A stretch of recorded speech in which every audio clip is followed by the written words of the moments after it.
It is just Perfect. beginning to start recording. Yes. Perfect. So, congratulations to the whole team for putting together this magnificent contribution in the field of yoga. Presenting yoga as it is, rather than as the market forces dictate it to be. We find mutated yoga these days. And this is why your efforts to be very clear about what is yoga, what is not yoga. Concepts like prana have been dealt with in great detail. I love that pranayama chapter. The emphasis on prana, a true to tradition perspective of the chakras, of the nadis, of the concepts of tantra that are so essential in hatha yoga sadhana. People today are confused about what tantra is, where does it come from, where does it lead. But tantra and hatha yoga cannot be separated, because hatha yoga is part of the tantric tradition. And we must remember this goes all the way back to the Atharvana Veda and Bhrigu Maharishi. This is why our own tradition, we attribute all the way to Bhrigu Maharishi on one side and Agastya Maharishi on the other. And this is why going through page by page, I remember going through it, and today I had a very quick look through. It's 460 pages, I think. So it is not easy to go through it in an hour or so.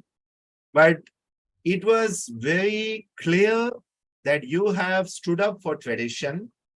At the same time, you have made it accessible to the modern mind. Now, that is no easy job, Rajanji. That is not easy at all. Stomaji, Sanjeevji, that is not easy at all. Because either you go for tradition and then no modern person wants to read your book, or you go for only modern and then all traditional are busy burning your books. We go to the extremes to find that balance, because the balance is what yoga is. Yuktahara viharasya, yukta cheshtasya karmasu, yukta swapnavabodhasya, yogo bhavati dukkha. That dukkha will be destroyed when we follow the path of moderation.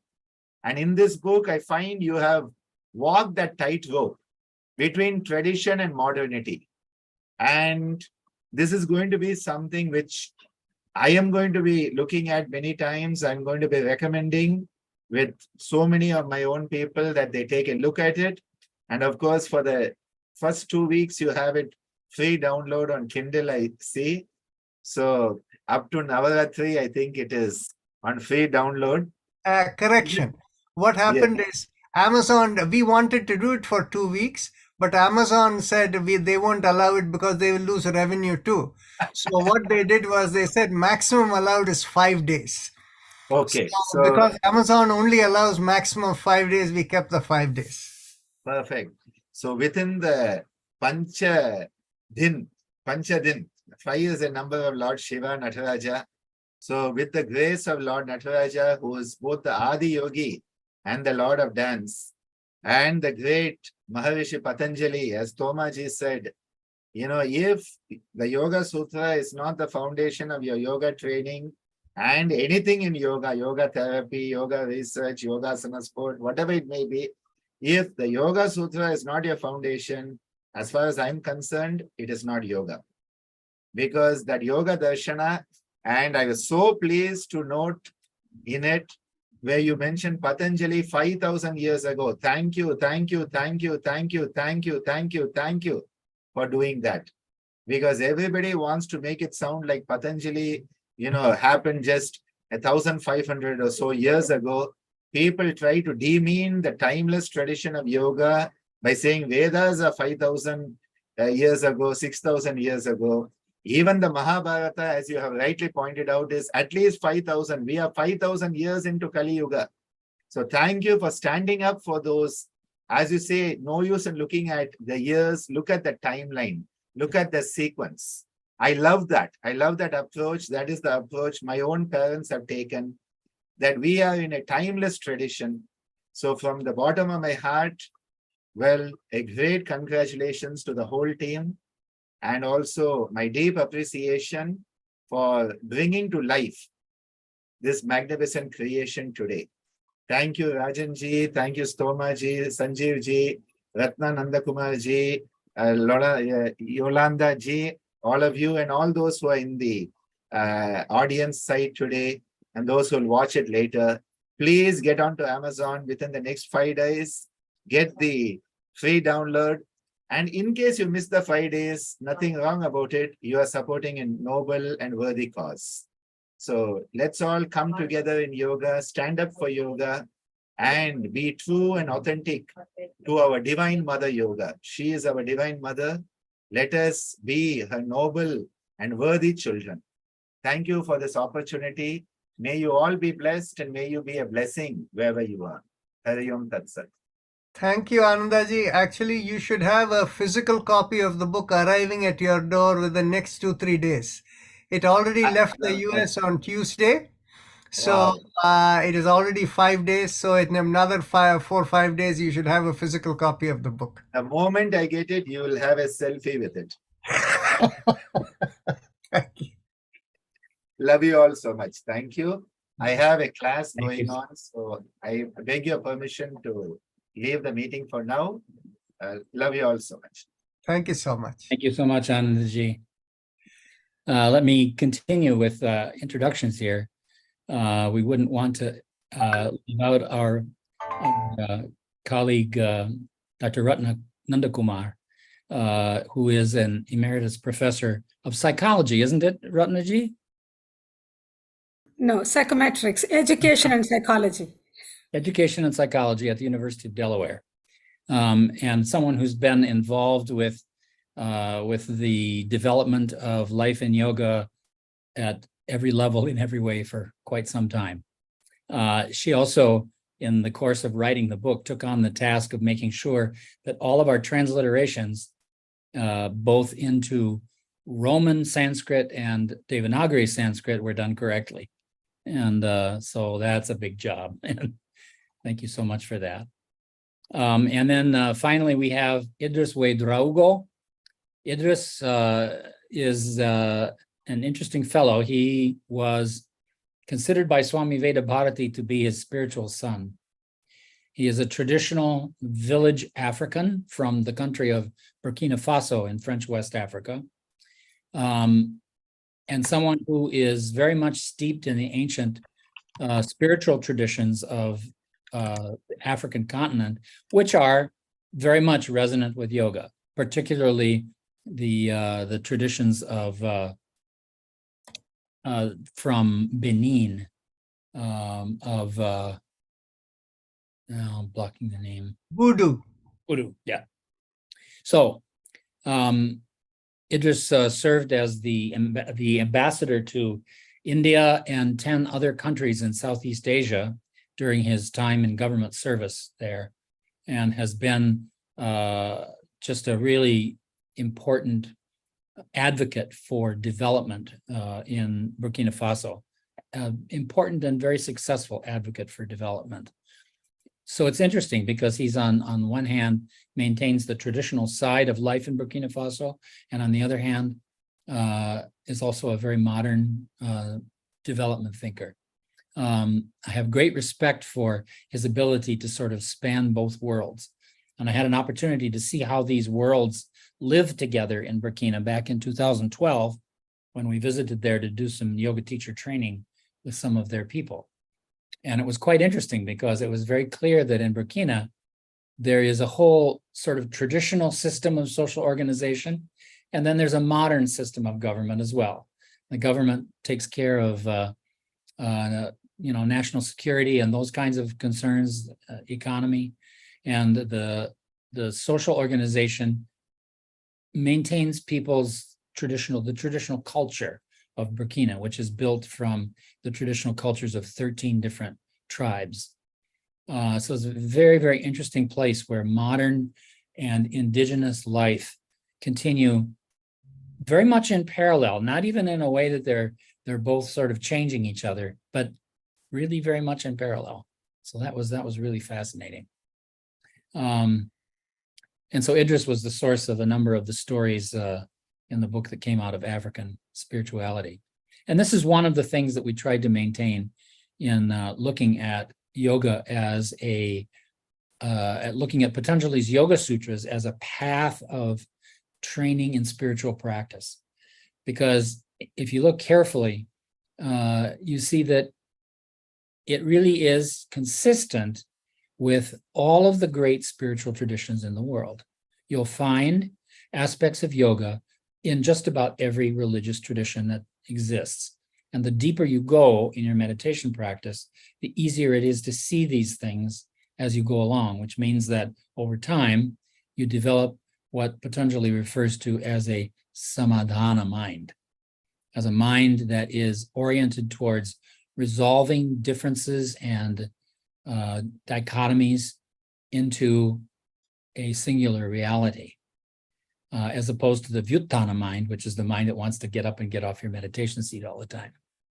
And so our effort here was to sort of help yoga teachers to begin to cultivate a samadhana mind towards the aspects of yoga that exist in other traditions. And I hope that we take that work forward as we continue. So, Rajanji, were you going to go through the different the sections of the book? Yeah, sure. But before we do that, but except for one author, the rest of us are over here. And so he had a bereavement in the family, that is Idris Rao Drogo, so Right. he had to excuse himself. Now, Ratna and Sanjeevji and Yolanda being a person who did all the artwork for us. She's part of the copyright holder of the book over here, a very important contribution that has been made to the entire book. So Yolanda, you have read the book, right? I have, and I would just like to say that, I totally agree with what Stephen is saying about how, so I started off in martial arts and in meditation, and then I'm actually trained as an art therapist as well. But then when I met through Ratna, Rajan, I felt so that we were in sympathy. And I had asked him when he put out his first manual that if he ever wrote a book, if they would find an illustrator, and if they didn't find anyone, that I would illustrate the book for him as an artist. And I'm really honored to have been able to do this work. Not that it's perfect, but I think it really does help to illuminate how practically to approach the teachings. And I think images really help people connect. So I think that's pretty much all I have to say about that. Yeah. Thank you. So Sanjeevji? Yeah, good evening to all of you here. Yeah, it was a wonderful experience of being with Rajanji, Somaji, Ratnaji, Idris. Evolution of consciousness has risen from what it was to what it is now because of the interactions, and we are all evolving. So this book has really enlightened us. Even when we write, we learn. When we ask, we learn. When we see everything, we learn. So we start connecting. So this has brought in a great deeper understanding that this knowledge and all of us are a part of nature. We call it as Prakriti. The entire science has been evolved and over a period of time imbibed as in our day-to-day life. Same is the case if you see the essence of martial arts. Martial arts, basically, it's like a mother. A mother does not want to hurt anyone. But when it comes to protecting the child, she is the most powerful warrior. She doesn't want to hurt. So there are muscle memories in our body which are so powerful that we don't activate them on a regular basis. But when we activate them, it combines with that of yoga. It's very powerful and a commendable dynamic vibrations within, which makes the person more aware and alert, which is what we all require in our day-to-day life. So with a combination of all these things and with the great, what I can say is a great knowledge of Rajanji, Somaji, Ratnaji, it has really been a wonderful journey. and look forward to be with it more and more on this oncoming days to come. So let us all ignite our within the light to enlighten the world with the beautiful knowledge. I think that's, in short, I would love to share. Of course, anything is there, I am there. Thank you. Thank you. Ratnaji? Namaste, everyone.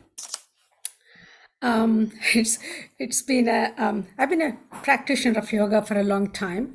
However, when I came into contact with Dr. Narayanan and Life in Yoga, my experience and understanding of yoga has been really transformative.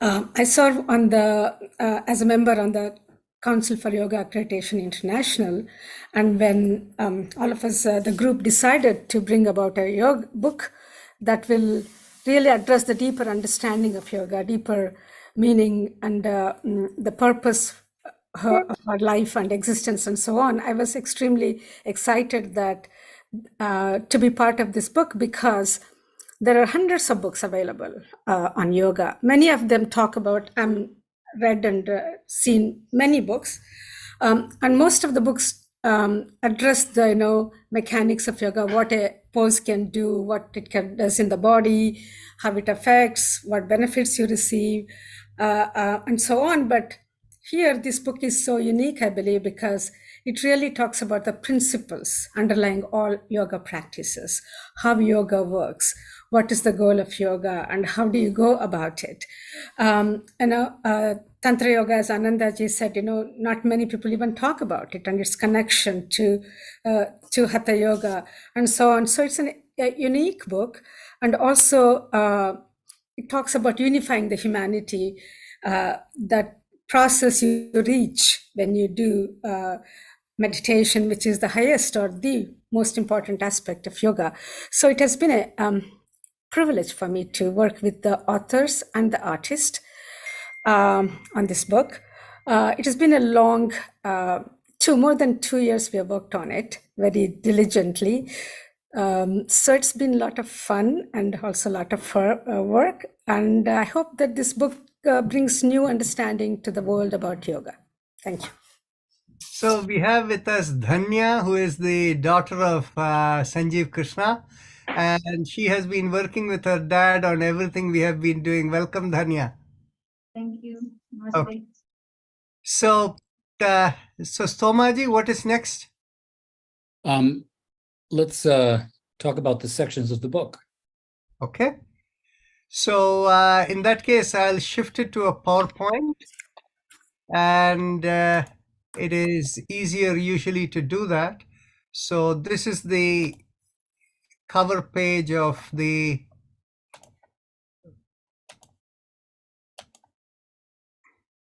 okay.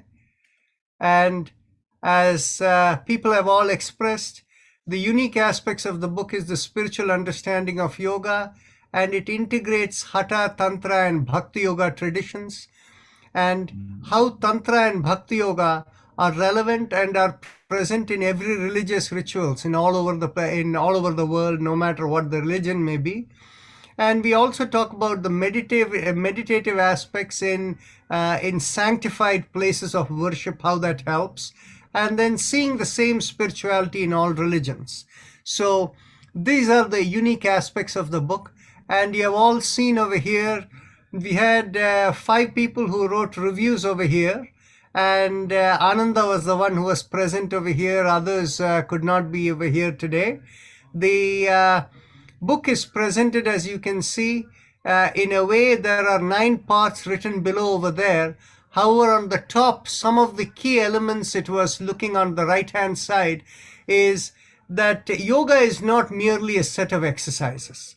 It is much more than that. It is about the spiritual realization. It is in the realm of vibrations and connecting into the cosmic domain. And it's anchored on the principles of Yoga Sutras of Patanjali. And it does not require rituals and belief. You have to practice it for yourself and experience it for yourself.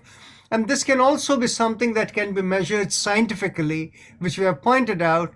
And it should be viewed as basic education so that all of humanity can find greater fulfillment in their life by being well directed with respect to whatever their cosmic purpose must be.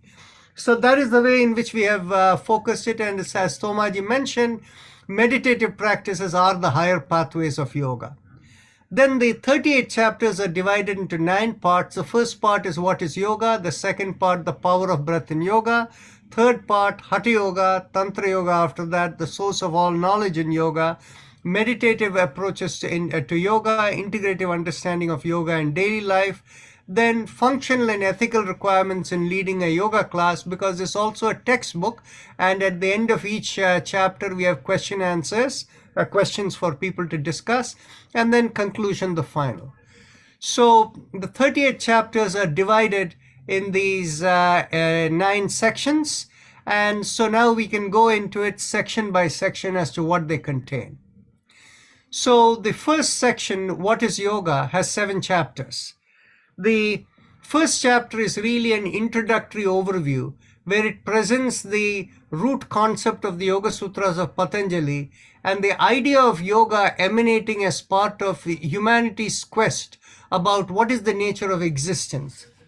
People are born, people die. What is the meaning of this living?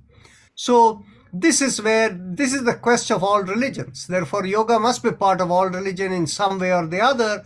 And the principles of all of that is expressed in the Yoga Sutras of Patanjali.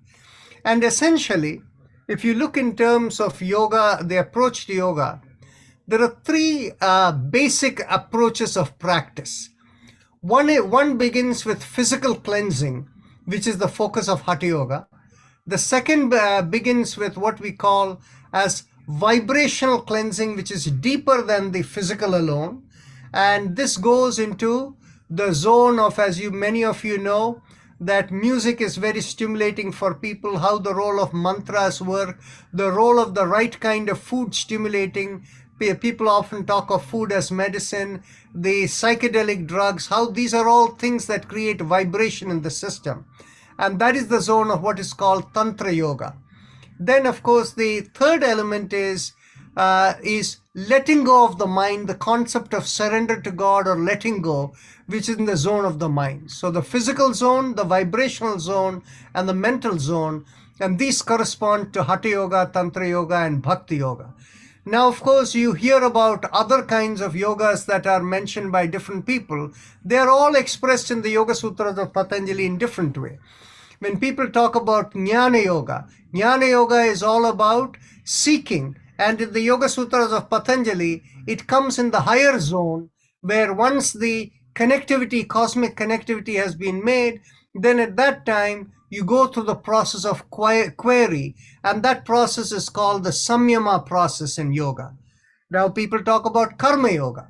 When people talk about Karma Yoga, it is all about fulfilling one's purpose in life without being attached to anything, that you don't create new karma. So the Karma Yoga part of it is literally the outcome of the connectivity whereby the purpose of your life is revealed to you and you're able to do it. So in other words, the practice elements are in the 3 zones of the physical body, the vibrations within, and the mind, whereas it affects, but the other aspects of what we call as yoga are more the outcomes that come from these practice elements. Then we talk about application of yoga in the second chapter, about how it impacts all parts of existence. So in other words, how yoga has relevance not only for the individual to find their own purpose in living as well as having good health, but also in the societal element, the concept of the entire anchor of the earth or each element of the cosmos having its integral connection into the source of everything. So when we start messing with things, then many things change. So we talk about global warming, how different elements affect and things like that. That chapter of application of yoga also has in it a very big crisis we have in the modern day world. In the modern day world, the biggest crisis, and many of you may not have fully realized it is mental health. When we talk about mental health, it is not somebody who has been diagnosed as a person having depression, anxiety, or, bipolar or schizophrenia or whatever else may be the diagnosis. But what we are talking about is when a person is not in harmony with themselves, then in which case they are mentally off the kilter. So the thing is basically, the key part is, this is what creates dissatisfaction among people. It is the source of anger, unhappiness, and things like that. And all these mental ill health aspects reflect in the form over a period of time as physical maladies, physical problems. So we talk about how that mental health problem we have today, this is a very important problem where we should apply yoga, because this is what will help people to put into their right orientation, whereby they can have harmonious living to fulfill their purpose of life. So that we address in chapter 2 as well. The third chapter, History of Systematic Development of Yoga, and this is something that Dr. Ananda mentioned briefly about how we look in terms of sequence of developments. And while the search for spirituality has been there throughout the world in different traditions, in different religions, it is really only in the Yoga Sutras of Patanjali that the systematic approach has been laid out. And we place the development of it according to the chronology of development.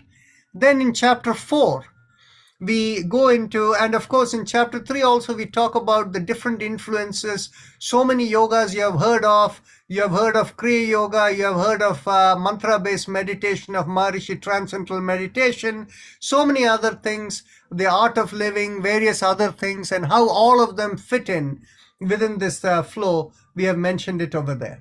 Then chapter 4 is becoming an instructor in yoga. This is really, as we said, while we look upon this book as an introductory book, at the same time, we also see it as a textbook for people who want to be trained in yoga. So this is the principal and starting textbook for people. So we make the point, the becoming an instructor in yoga means you have to experience yoga within yourself. And as Thomaji points out in the book, quoting Swami Vedbharati, that unless you feel the transformation within, and apparently Swami Vedbharati used to tell his students, if you know whether you're progressing in yoga, go and ask your mother-in-law if whether she sees you as a better person, So that is the kind of thing that becoming an instructor in yoga is all about. They should feel the transformation within. And what are the approaches to be safely practice yoga, and how to understand whether you're progressing. This is what is there in chapter 4.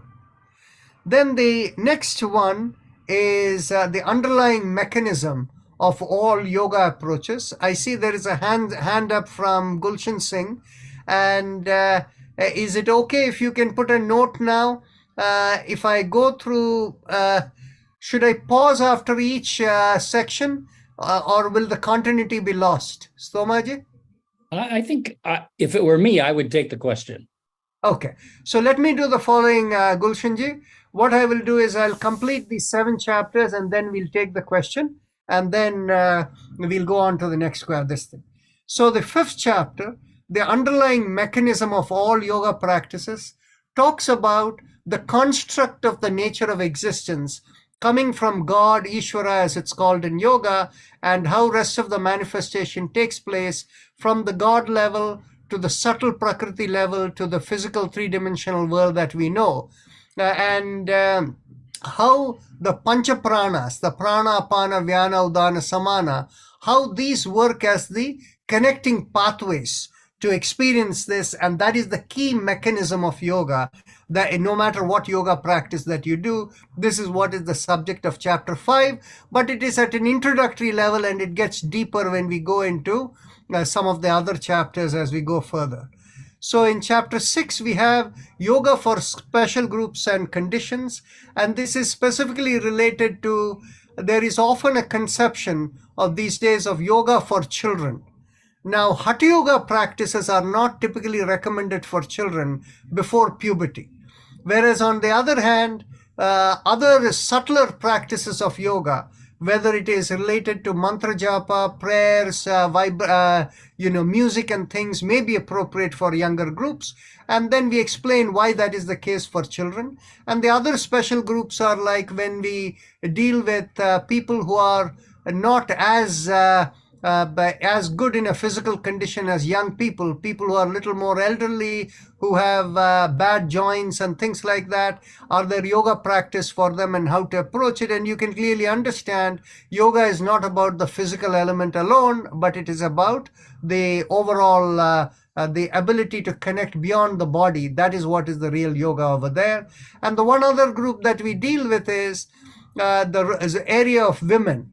Now, in the case of women, there are 2-3 different places. One place is during menstrual times, what is the right thing to do? Then the second element that comes over there is when people are pregnant, what is the right thing to do? And in the postnatal period, what is the right thing to do for people to get out? So all of these are related to the yoga elements that are present in that chapter.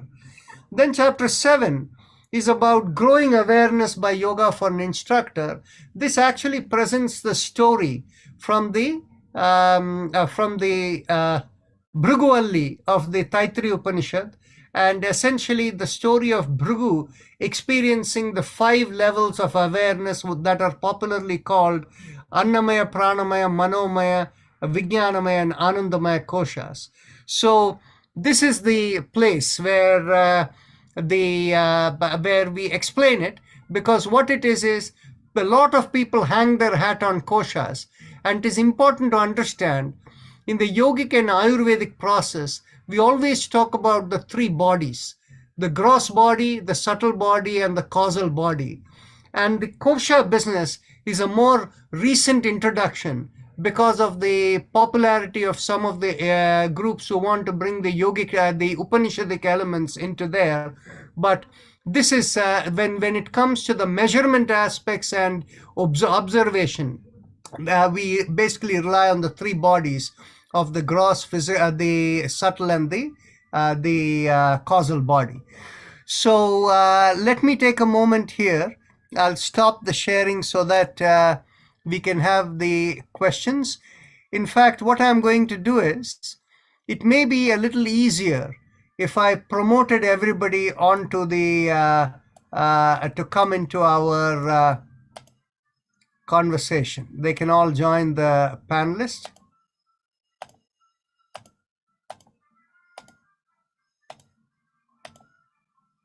So any of you who want to join the panelists, you're welcome to join.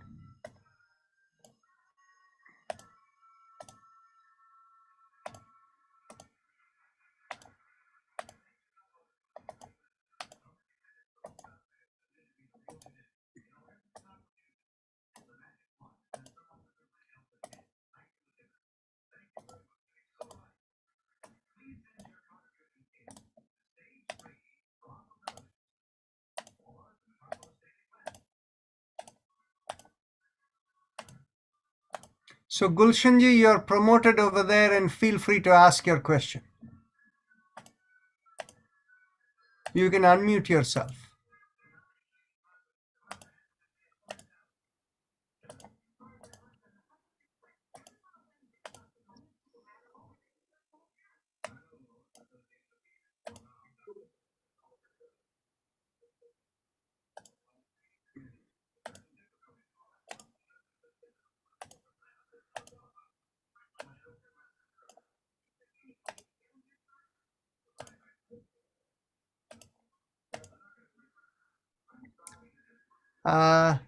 Gulshanji, go ahead, ask your question. Artin, no, Dr. Artin, that was a mistake on my part. It's okay. Okay. All right. Thank you so much. Okay, you're welcome. Okay, so we will proceed then.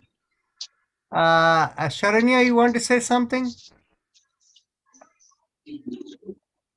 So you can mute yourself if you're not going to say something. That way it won't be disturbing. Okay. So let's go back to the presentation of the chapter by chapter. And so we just finished the first, as you can see, this is the introductory level of yoga that many of you who are new to yoga will want. The second part of the book has 8 chapters in there. The first is Introduction to the Power of Breath. Here, we talk about two aspects of breath. One aspect of breath is the physical aspect of the breath that is coming in the air that you take in. However, the key element of prana is the vitality that keeps the body, which is more than the breath. It is basically the control of the brain and the central nervous system that effectively provides the direction for the breathing and the blood to flow so that every cell in the body is being nourished. And that is why in a conventional medicine, even though they can put a person after they are dead on a respirator, where what will happen is the lungs will breathe and the heart is being pumped, but on the other hand, the person will never revive. And that is why the definition of death these days is more once the brain is unable to control the breath and the heart, they say the person is brain dead, means the person is dead. So the concept of prana really comes from how the vitality in the body is managed, and that is the part of it. And in a subtler dimension, you know of yogis who stay buried under for a long period of time and how they are able to absorb it. The key element of this direction has got to do something about electromagnetism also. So the subtler aspects of prana as well as the power of breath are noted in the chapter 8. And then, of course, we go into various practices. And of course, breath is the key driver for most people when we are talking of prana. It is the very, very rare few who go into the prana where there is a direct control of the electromagnetic communication coming from the central nervous system. The Nadi Shodhana, we are all used to calling the alternate nostril breathing as Anulom Vilom Pranayama. But it's very interesting that within the Hatha Yoga literature, the key word that is used is Nadi Shodhana Pranayama.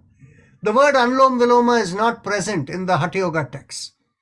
It probably has come from some other tradition and has become popular, but the key, the Nadi Shodhana Pranayama, as you know, the alternate nostril breathing that stimulates the two opposite hemispheres of the brain.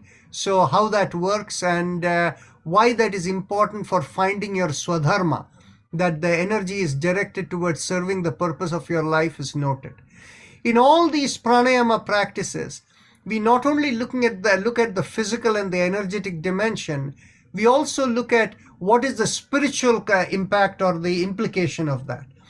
The Ujjayi Pranayama is, again, all of you have been, those of you who attend our daily yoga are doing it often. It literally means the highest pranayama. And why is it the highest? Because from a physical perspective, we see it as anti-inflammatory, stimulating the peripheral nervous system and all of that. However, from a spiritual perspective, the way it is described, we see it as something that connects the sole purpose to direction of the energy through the brain, through the central nervous system. The Bhastrika Pranayama, again, is Do you want to share the screen? We are not seeing your screen. Oh, sorry. I thought I was sharing. Thank you for mentioning.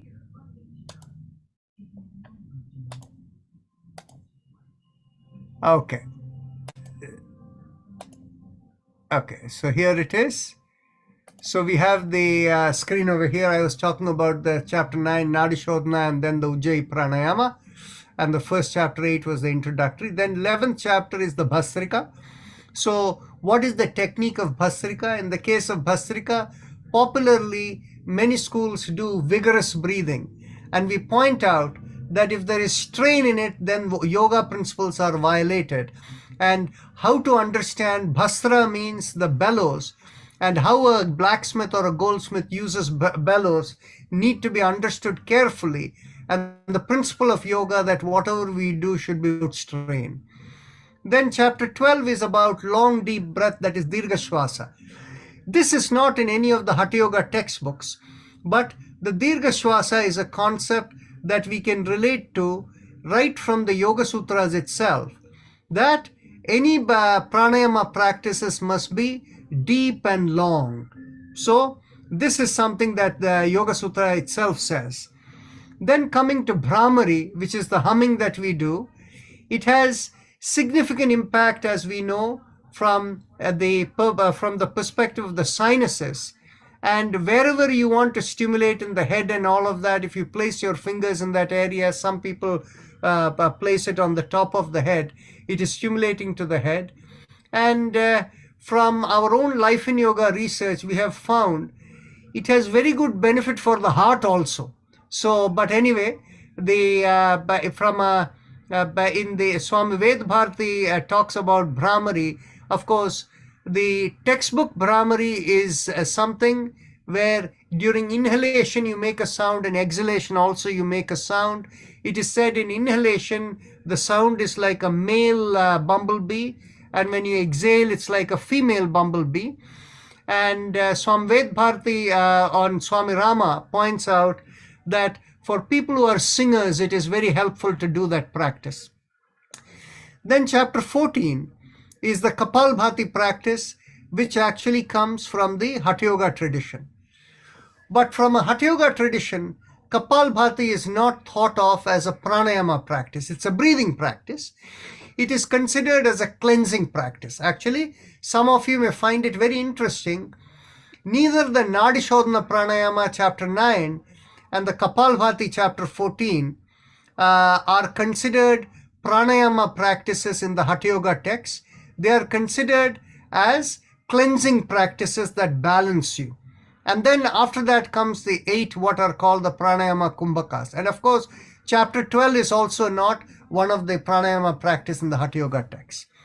Then in chapter 15, we deal with the other practices, breathing practices that come from the Hatha Yoga tradition that are not as part of these earlier chapters. Why do we bring them in, and why do we not discuss them?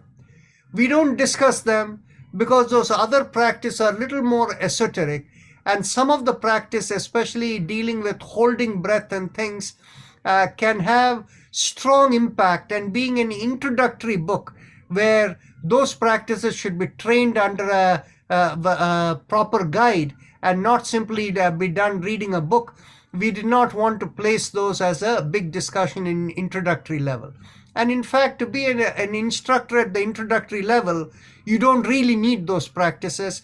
The practice that are listed here, chapters 9 to 14, is more than enough. So here the practice include like kumbhakas, which are holding breath, and uninostril breathing and things like that. Well, my screen has frozen. Okay.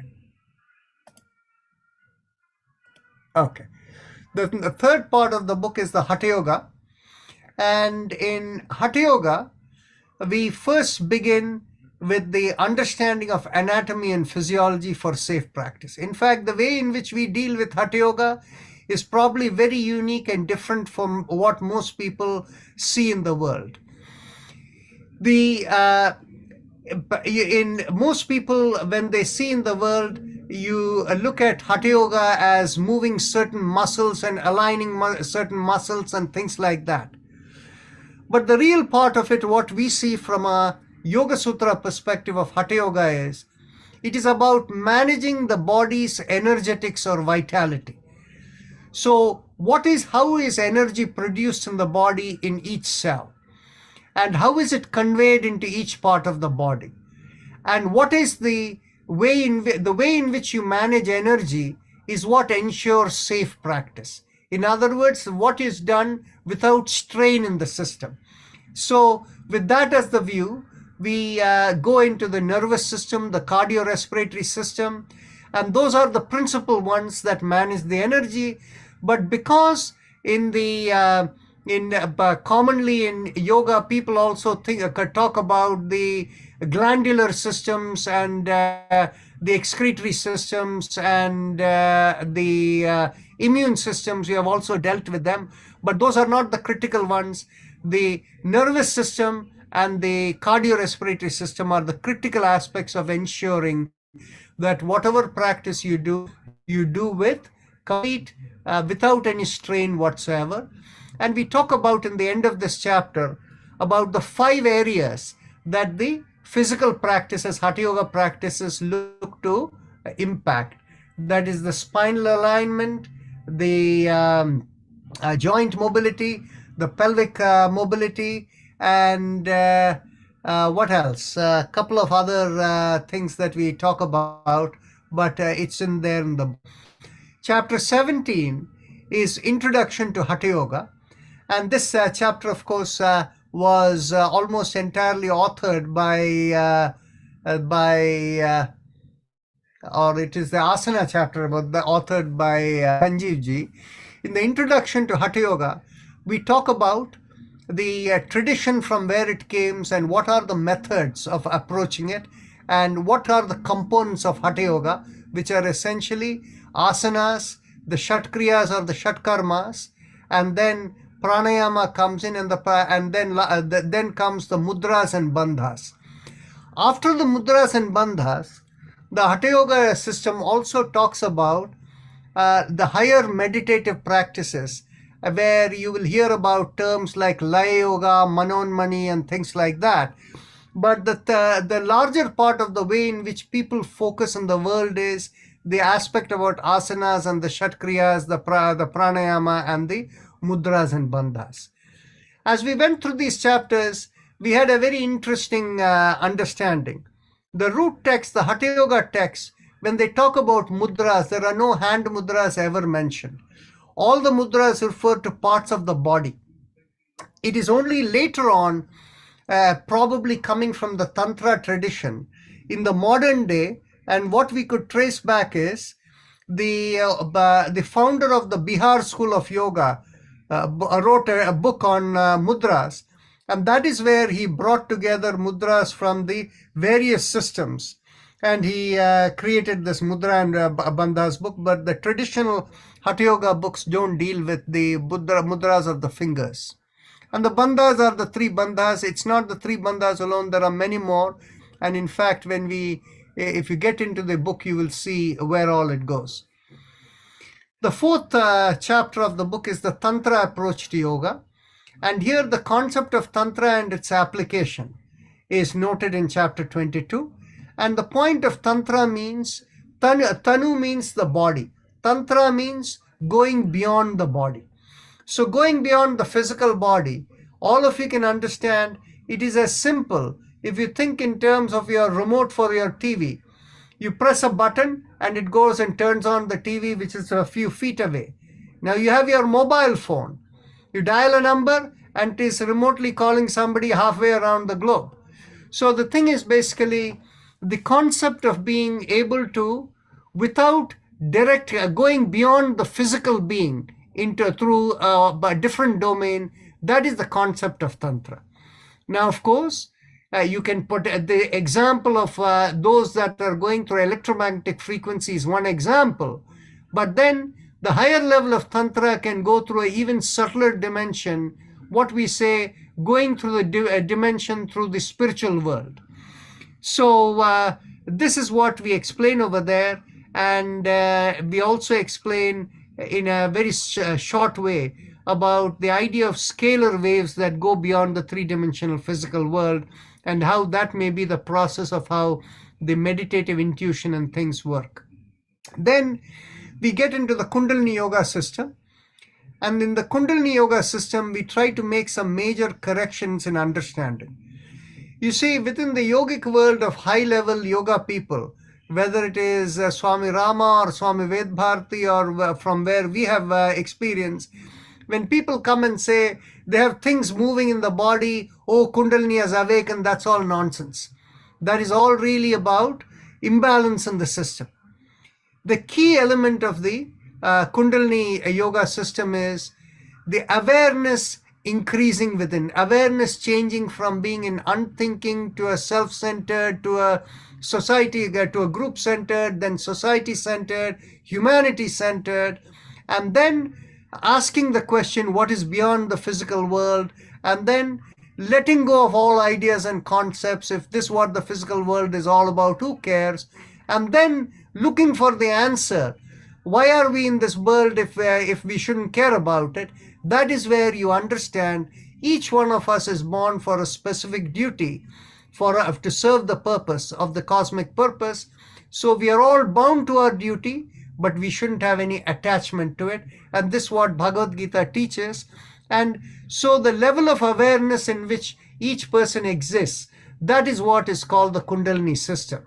And then what we also relate the Kundalini system is one's orientation or outlook towards the world.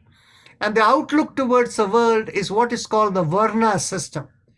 And the people have made the mistake of thinking the Varna system is a caste. And of course, socially, some people have even assumed it is the caste.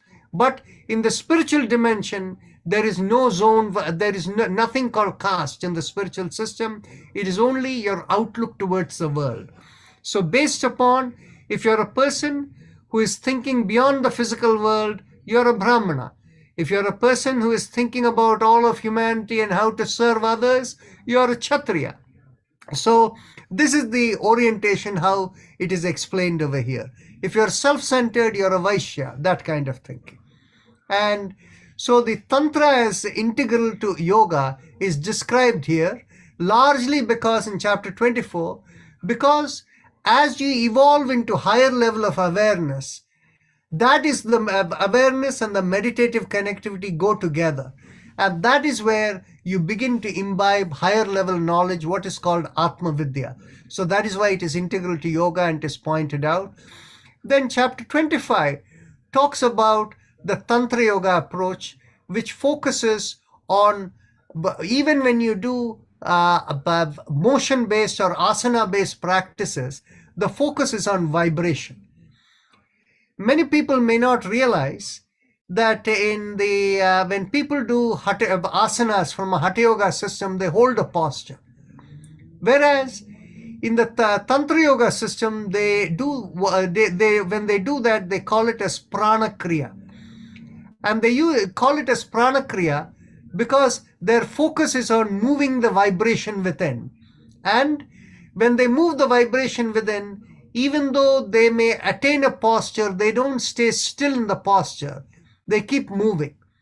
And it's, one person in the United States who is famous for this is Amrit Desai, Yogi Amrit Desai. And he uses the term meditation in motion. That is how he has coined a term. So that is the essence of Prana Kriya. And of course, these days when people do, for people who have come from the Hatha Yoga system, when they start doing motion, and it was Patavi Joish who introduced a new term in the last century called Vinyasa Yoga. But then this Vinyasa Yoga was already known before. It used to be called Prana Kriya in the Tantra system. Then in chapter 26, we have the chakra vibration practice. And those of you who attend Life in Yoga's daily practice know what we talk about. But what happens is that's in over here, because this book is also a textbook for concept as well as practice. But the practice elements we say in such a way that you should also learn where you can see learn from a teacher who can explain to you how to do it properly. So these are the 5 chapters in the Tantra Yoga section of the book. Then the 5th part of the book has only 1 chapter, the ultimate realization of yoga. And the ultimate realization of yoga is to become self-realized, know everything about what nature of existence all of it is all about. So here you will come across this kind of a chart over there, where what you see is coming out of the zone of Creator and God comes the subtle manifestation, the zone B of Prakriti, and comes from there the zone C of the physical world. And what is interesting is every individual entity who's a sentient being not only has connection into Prakriti, but also the Purusha, that is the God, the zone of God, Creator. And so once we still our chitta and our connection to Prakriti, we become aware of the Purusha, and through the process of query, we are able to become self-realized. So this is something that is there in chapter 27. Then the 6th part of the book talks about meditative approaches to yoga. So the introduction of meditation basically has a couple of different elements in there. One is the 4 aspects of meditation in conventional area that people mention is, first you want to have a balance or stillness in the body. And then after that, you want to have one-pointed focus.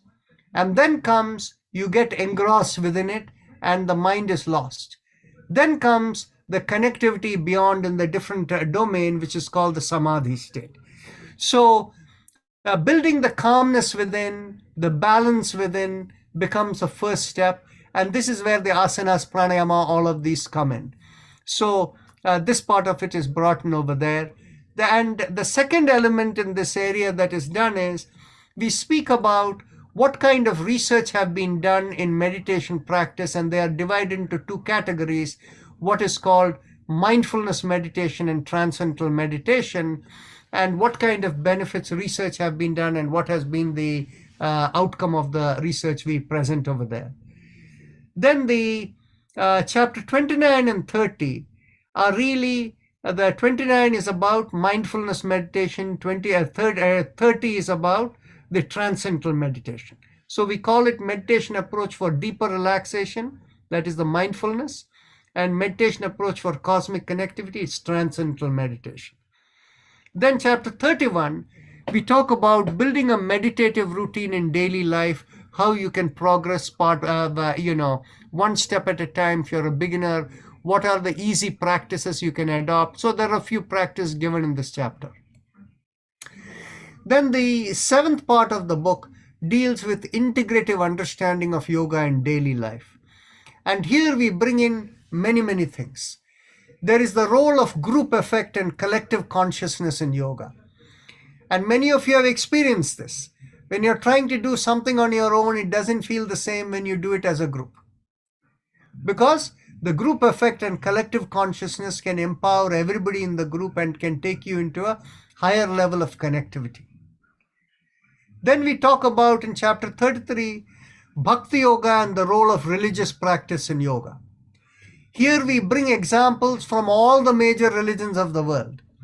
What are the different ways in which different religions bring in? And in the Tantra segment, it's in the introductory aspect of Tantra, we say that anytime we are working through the Tantra process, there are 2 elements involved.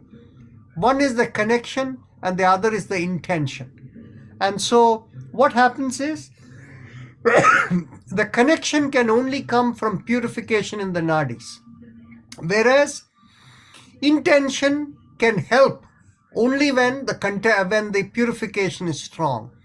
So how that is built within various religious systems and Bhakti Yoga and all of that, we have brought some of those things in there in chapter 33. And in chapter 33, we also make special note of rituals for the departed. And we also, because the rituals for the departed, you'll see so many commonalities between so many religions. It is very fascinating. The other thing is, we also, for yoga teachers, we tell them how not to interfere with anybody's beliefs on their own religion. What will happen is, religion brings in lot of do's and don'ts and a structure. And as people begin to experience a higher level in yoga, they will find those structures might have been useful in the early stages to form a discipline, but later on they are unwanted bindings. But then what happens is, one should never criticize any religion because what it is that will only do harm in terms of defocusing the person. But what happens is, once a person is ready to break the bindings from any religion, at that point in time, they can individually talk to a yoga teacher and they can guide them how to not stay within the binding without, without contradicting anything in their religious practice. So that is a careful area that we need to deal with, and it's always at an individual level. Chapter 34 is yoga and non-religious practices. That is namely, how you can do it in sports, in asana practice, in any kind of breathing practice. In fact, you can have that even when you're singing or when you're cooking or knitting or doing anything where you have completely let go and you're fully engrossed in it. And so that kind of engrossment that can come, and the distinction is made between group games as well as individual practice. If you're doing swimming regularly versus if you're playing a game like soccer or anything where it involves a group to play with. Then chapter 35 is about integrative health from yoga. That is how to understand your health and how yoga impacts your health. And chapter 36 is about role of yoga in global environmental and socioeconomic balance. Here we talk about how yogic understanding basically tells us how we need to ethically deal with the resources of the world and how it affects our community, our society, and the socioeconomic balance. So these are the elements that are dealt with in these chapters. Then we get into parts 8, 9, and the appendices. Part 8 is purely for those who are working towards becoming a yoga instructor. So the functional and ethical requirements for a yoga class, and it's only one chapter, chapter 37.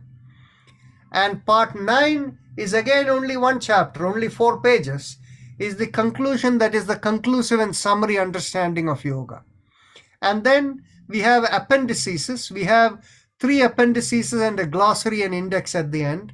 The 3 appendices, one is about sectional breathing, how to cultivate awareness of the 3 areas of the lungs and how you can work with it.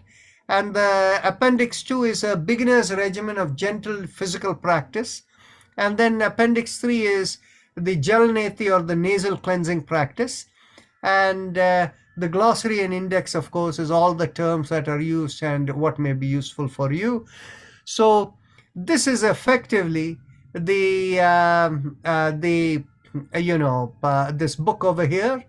And you heard what Dr. Ananda had to say, and these are the 5 authors over here, and you heard about them.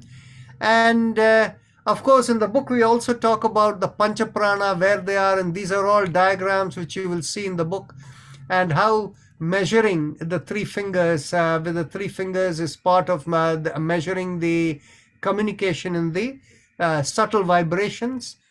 And then how this can be used with electrophotonic imaging of the nadis, and how that is helpful, and the same thing that is done in Ayurveda, but here we get it directly with respect to organ systems. And all of these we can measure as a result of any intervention. You go before you go to meditation, we take your measurement, and after that we can see what has happened. You visit a temple, or you take a medication, you take the before after reading, we can immediately see what impact it does. Then there is the higher model of Tantra. And here, of course, we have instruments today whereby it can even measure at your causal body, how it is communicating with your physical body. And there, these are all pictures that we use to see how it is doing. And then in the appendix of the book, as I said, all these practices, what we do, it's all listed over there. So it can also serve as a initial practice element. And these are the areas of lifestyle observances that we focus on. And we have some free yoga sessions that also happen online. So in Life in Yoga, and you're all welcome to attend. So with that, I think I've completed the presentation in about half an hour, 40 minutes. So we are open for questions if people have any. Dr. Narayan, Yes. I was just checking on my cell phone to download your book. I already bought it, as you know, but it's a great book. I just scanned all these subtitles. It's a greatest contribution to my mind from perspective of yoga, the art and science of ancient healing. This is a very good thing. But I was going to download it on my cell phone, and it said your cell phone is not recognized. So I don't know what that means. Okay. You can get it on your computer too. I will try that. And what I will give a little bit of a tour for you is, let me share something, and that may be a picture is worth 1,000 words. So let me get back over here. And here, if you go to, let's say, okay. So here, if you go, what you should do is, the first thing you should do is, you should go to what is called Kindle app. So if you go to the Kindle app, and that Kindle app, you can go to, I'm going to put this thing over here for all of you here. So let me, am I sharing screen? Yeah, I am sharing screen. You are. Yeah, okay. Let me do the following. Actually, first, let me show you here. My point is here, even if you download it, please pass it on for the greater good of others, but ask them to donate, because it's a great cause. In order to run this organization, we need to support the cause. Yeah, cause is by the bigger way, than all of us. 1 second. So when you download it, you can only get it on Kindle. So first you need to do is install Kindle. And that is the link over there, which I'll send you in a moment. So you go and install your Kindle in your device, whether it is your computer or your mobile phone. And after you have installed it in your device, then the next thing what you do is, you go to the actual book over here. So if you go to Amazon over here, and here in the Amazon, once you click in over there, it'll be able to tell you. We can't see your screen. You're unable to see my screen, right? Okay, 1 second. First, let me do the following. In the chat box over here, I'm going to put in the link where from you can go and download the Kindle. Okay. And so there you have the link over there in the chat box. Once you download the Kindle app, then in which case you simply go to, let's go to Amazon today. So here, let's go to Amazon.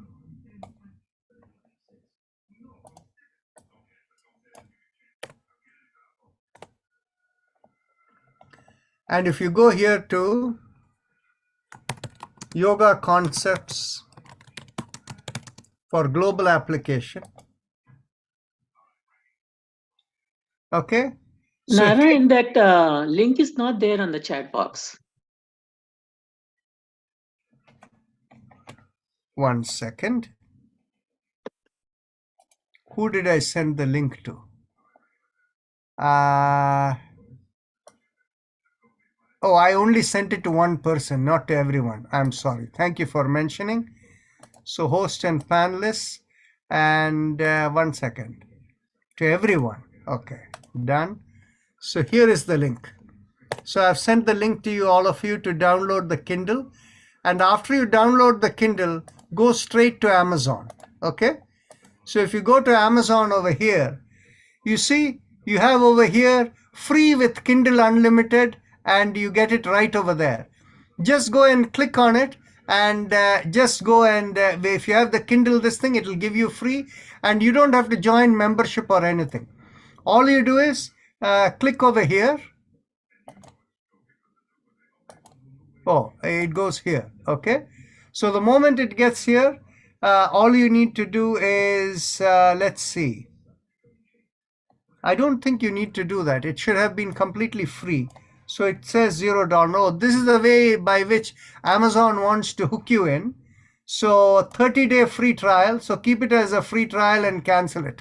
So that's what I guess they are doing for this thing. I thought they will allow you to keep it in over there. Okay. So this is where you get the free copy of it that you can have access to. In other words, do they get it free or no? Completely free or no? No. They get it free, but from But what I then we cancel the. Oh, okay. After 30 days. 30 days is what it says. Okay. Got it. And then when they cancel the subscription, they will still have the access to the book, I suppose. we are figuring our way around Amazon. So we don't know how it is. We thought it'll be available for 2 weeks, and they said they'll only give it for 5 days, right? So as we explore this Amazon jungle, we'll figure it out. Okay, any other questions, thoughts from anyone? I think I'm at age 79, I'm going to Gurukulam to learn Patanjali's Yoga Sutra by our colleague and friend Subramaniam Kumar. And I'm blessed to learn it because it will keep my brain a little bit sharper. Then ultimately, most people are going to get Alzheimer's. So it will slow that progression. Actually, people have told me that Subramanian Kumar's interpretation of the Yoga Sutras don't validate what we are teaching. Okay, so there is apparently a conflict that some people have told me, and interpretation comes from the selection of words. Sometimes one word gets selected or not selected or misinterpreted. He's doing, as far as I understand, he's doing a great job. I have learned it from you a couple of times. I got some of it there, and now I'm going word by word, and it's a words of mouth of one person over the other. Yeah, but the thing is the whole Yoga Sutras is available right on YouTube. So if you look in this thing, the whole thing that we have had lecture before is available. Yeah, I think Dr. Nand Kumar sent that link to all of us. I believe she did. If not, I will try to search it again. Thank you. We have an upcoming Yoga Sutra, as well as we call it as master class in yoga concepts. It's a total of 27 hours course. So it's 3 hours in each session over 9 sessions. So there we do the entire Yoga Sutras word by word, and then we go into the mechanism of yoga, the Nadi system, the Pancha Prana, and then after that it goes into this. You can all look it up over here. Let me go over here. So if you go into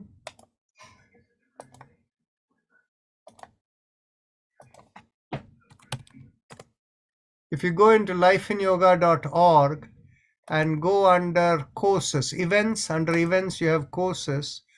So you have a master class in yoga that is coming, and then there's a CME course coming. So if you can view the details of the master class in yoga, this is what it looks like. Okay, it's starting on October 28th, where we have the full discussion. So those of you who are interested, you can look at it, and those of you who are interested in the CME course can also look at it.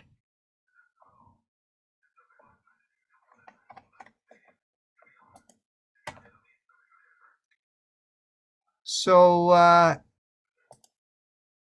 yes, I have a question, Dr. Narayan. I don't want to earn the certification for making money, but I wanted to serve. I went to Fairfax County, and they told me you need a certification. I mean, I was invested about thousands of hours of learning your techniques, and I'm pretty good. I'm teaching to some people, but getting that piece of paper, I think I don't know where to reach out. Okay. The thing is, you see, it is going to be exam based, and we will have that announced in the next couple of months through the Council for Yoga Accreditation International. And once we have the exam, then in which case you go through the exam process, and once that is taken care, and if you pass it properly, then in which case there can be a certification through CYI. Thank you so much. That will be very good for lots of people, not only for me, because that piece of paper makes everything valuable, no matter how much you know or how good you are. Thank you for doing it for everybody. Thank you. You're welcome. So any other questions, thoughts from anyone?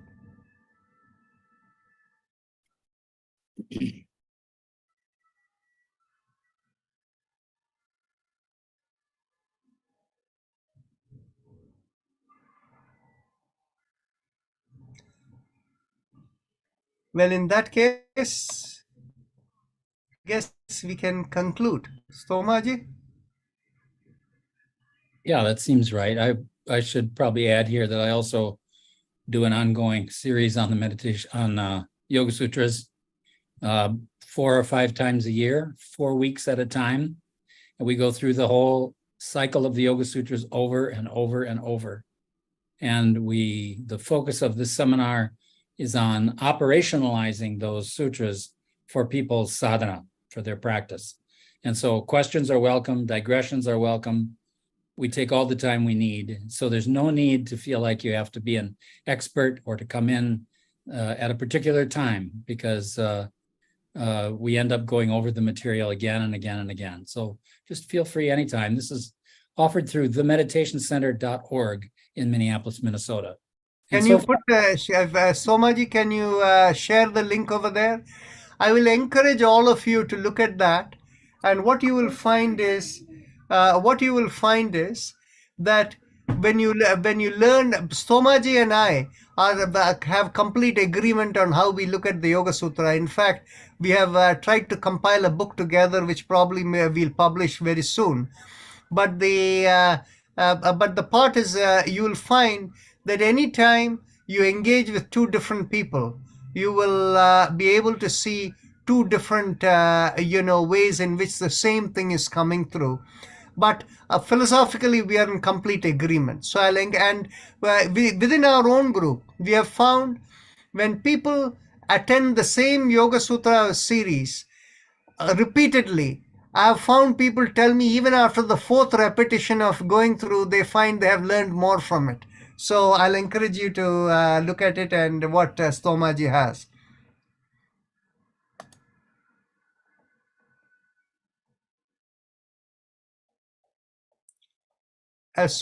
Tammy and those of you are asking about whether we are publishing, there it is.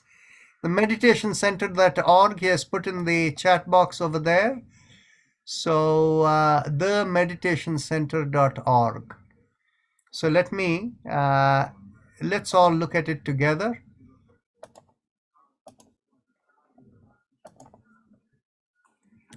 Themeditationcenter.org.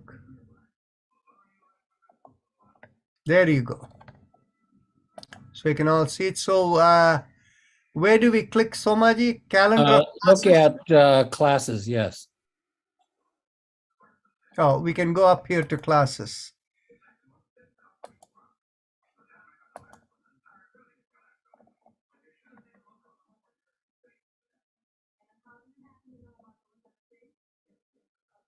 Okay. Meditation? I would think they might have a separate thing for Yoga Sutras. Philosophy? Yeah, there. Okay, let's go to philosophy. Yoga Sutras of Patanjali. There you go.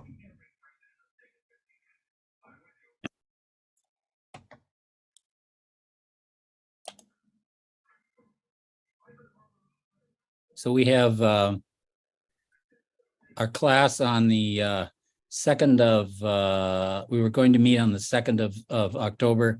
That one was postponed to the 9th, and that's the 4th out of 4 in this series. We're currently in the midst of working on the Vibhuti-pada, and we'll just keep going from wherever we leave off. Yeah, actually, this is where it is. Yeah. We'll probably do another series again before the end of the year. There you go. So all of you know where to go and find it. So there you have it. And so much for that. And we have a lot of work to do. Somaji and I, we began the book in which we haven't yet published it. Somaji, hopefully by the end of the year, we can get that out too. Well, that would be something. That'll be something, yes. Okay, so shall we close for today? Sounds good. Thank you. Have a blessed weekend, whatever is left over. Thank Enjoy. you. Thank you.